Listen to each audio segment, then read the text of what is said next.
जीवन एक रहस्य है।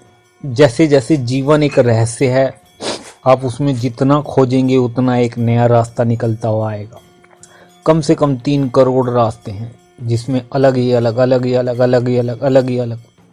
स्वाभाविक है जिस रास्ते पे आप निकलेंगे वो रास्ता आपको अलग ही निकलेंगे, मगर एक रास्ता है जो सर्वोत्तम है, जिसको जानना है, जिसको समझना है, जो हमारा असली घर ठिकाने का है, जो सत्य का है और जहाँ से परमात्मा की असली किरणें हमें अपने घर ले जाने के लिए आती हैं। वरना अनंत ऋषि मुनि रास्ते में अटके पड़े हैं, उन्हें पता ही नहीं है वो कहाँ हैं, क्या कर रहे हैं, कुछ नहीं मालूम। जिसे आप मौत समझ रहे हैं वो असल सत्य नहीं है। एक इससे भी ऊपर एक सत्य है जो कि मौत से असल मौत को पाने का है। जब हम जीवन को मौत की तरह सोच के समझ के और करके चलेंगे ना, तब समझ आएगा कि वाकई में एक रास्ता और भी है।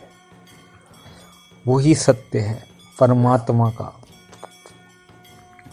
जिस मौत के चक्कर में हम मुक्ति समझते हैं, उसमें मुक्ति नहीं है। मुक्ति के लिए तो अनंत प्रयास वाला एक रास्ता है जिसको हमें करना होगा।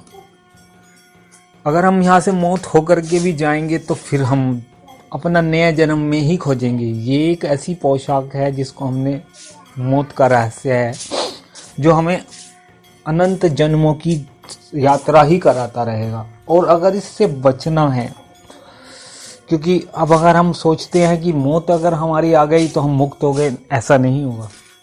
हम अपने कारण कपड़े को, जो कि हमने सारे बनाए हैं कर्मों के, वो तो साथ ही जा रहा है ना, उसे साथ लेकर के ही जा रहे हैं और अपने कर्मों को बना ही रहे हैं दिन पर दिन, दिन पर दिन, दिन पर दिन।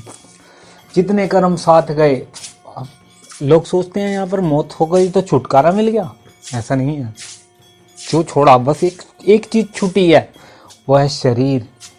एक छोड़ा दूसरा पकड़ लिया। कारण कपड़ा तो आपके साथ ही रहेगा ना, आप उसको लेकर के ही जाएंगे। तो मतलब अपने दुख दर्द बीमारी गरीबी जितने भी कर्म हैं वो सब तो आप साथ ही ले गए ना।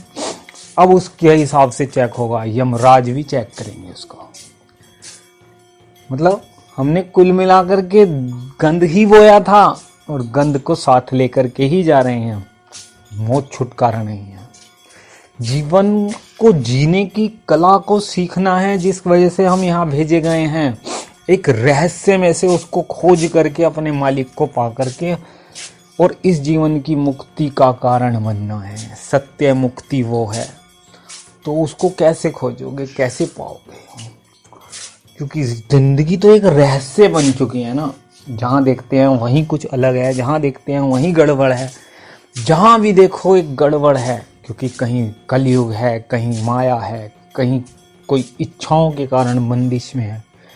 तो कैसे खोज पाएंगे हम उसको? इन सभी चीज़ों के जवाब पाने के लिए आपको सहज मेडिटेशन ग्रुप, सहज महापुरुष ग्रुप में आना ही होगा। चाहे टेलीग्राम पे आए, चाहे व्हाट्सएप पे आए, और उसमें जो रात को मीटिंग होती है उसमें आपको इन सभी चीज़ों के रहस्य को जानने के लिए आपको उसमें जुड़ना ही होगा। अगर जुड़ना चाहते हैं तो आप सभी का स्वागत है। आप सभी भाई बंधु हैं, हम सभी भाई बंधु हैं, और मालिक के घर जाने के लिए सभी तैयार हैं। कोशिश करेंगे तो शायद मिल भी जाए वो रास्ता, वरना नहीं। इसीलिए आप सभी आएँ, आपका स्वागत होगा।